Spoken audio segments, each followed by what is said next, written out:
Tel Aviv clearly seems to be threatened by Palestinian children. Their unbreakable spirit of resistance challenges the very foundation of Israel's illegal occupation. Israeli authorities see Palestinian children as posing an existential danger to the state of Israel, and so they're terrorizing them into submission now to ensure they don't challenge Israel's occupation when they grow up.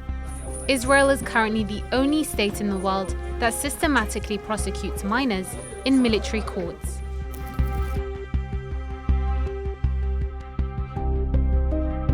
Currently, at least 340 children are languishing in Israeli prisons, with 95 others held in administrative detention, which is an imprisonment loop where no charges are filed, no trial is held, and detention can be renewed every 6 months, leading to indefinite incarceration.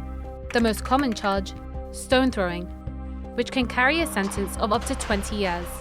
In the past 2 decades, Israel has imprisoned roughly 10,000 Palestinian children.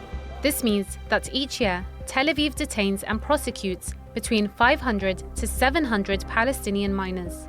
And after Israel launched its genocidal war on Gaza on October 7, 2023, that number surged drastically, with 145 children detained within the first month of Tel Aviv's onslaught.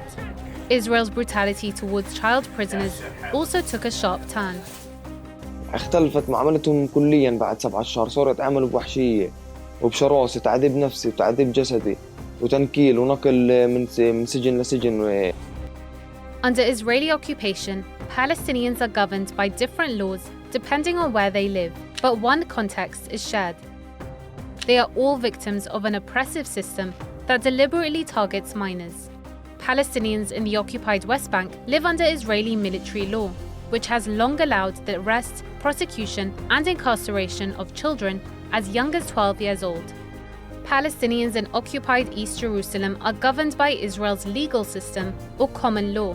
In November 2024, the Knesset passed a draconian law that lowered the minimum age of detention for Palestinian children in all occupied territories from 14 to 12.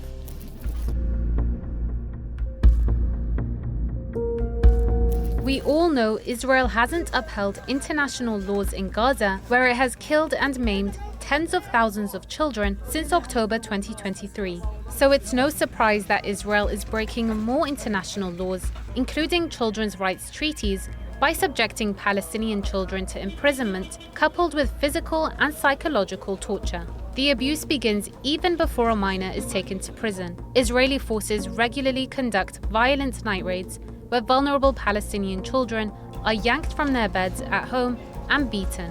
كنت أنا يعني نايم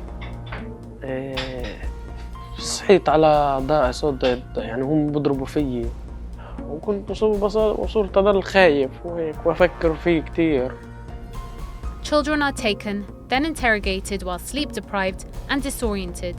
Meanwhile, their parents are left in limbo and given no information on the child's whereabouts or alleged crimes.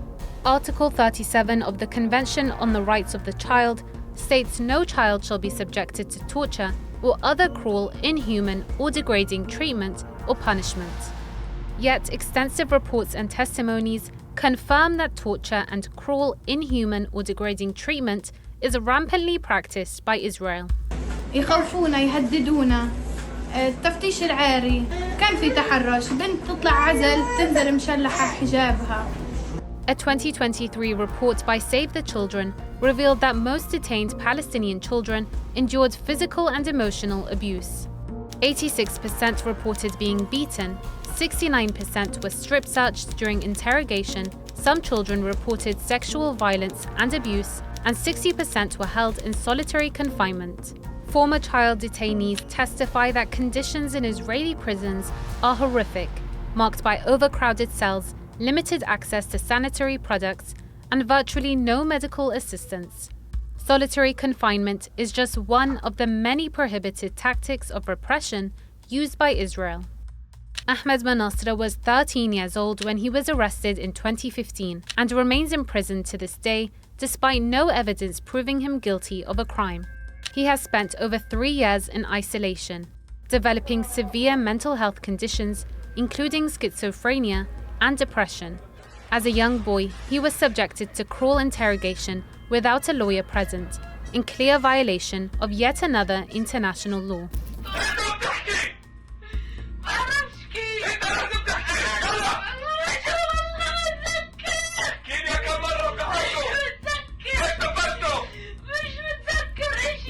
The Convention on the Rights of the Child states that the detention of children should be used only as a last resort and for the shortest time possible.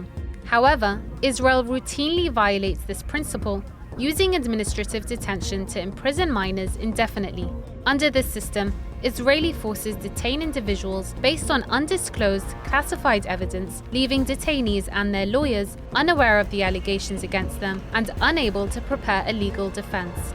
Israel often transfers Palestinian prisoners from occupied Palestinian territories into Israel, an act that constitutes a war crime and limits both family visits and legal access. Israeli military court trials for Palestinians are conducted primarily in Hebrew, and while interpreters are provided, translations are often inconsistent or incomplete.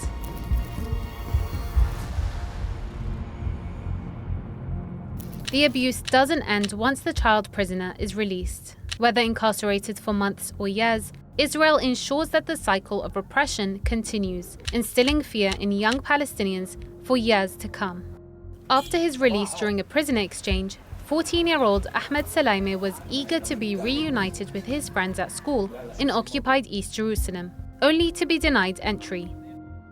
طلعنا بعد أسبوع على المدرسة، حكوا لنا أخذوا أبوي على جنب، حكوا له ابنك ممنوع يفوت على المدرسة. بتحكي له ليش؟ بتحكي له في أسير الأسرى المحررين خلال الحرب ممنوع يروح على المدارس. Israel not only strips these children of any semblance of normalcy, but also punishes their families with exorbitant fines, often reaching hundreds of thousands of dollars. In an act of collective punishment, Israel demolished the family home of 15-year-old Mohammed Az-Zalabani, who was recently sentenced to 18 years in prison. Tel Aviv, backed by Western media bias, often portrays Palestinian children as potential terrorists deserving of imprisonment and punishment. This is just another scheme to dehumanize Palestinians, regardless of their age, in an effort to justify the brutal crimes committed against them under the guise of security measures. Human rights organizations warn that Palestinian children released from detention are increasingly struggling to recover, unable to cope with the trauma they endured in prison and the constant fear of rearrest. أنا انحبست حبس منزلي 18 شهر وهاي انحكمت سنة وبدي أفوت على السجن كمان 5 أيام. إحنا أطفال صغار، مش لازم ننحبس، لازم نكمل دراستنا، لازم نطلع مع أصحابنا، نشوف أهلنا ناسنا.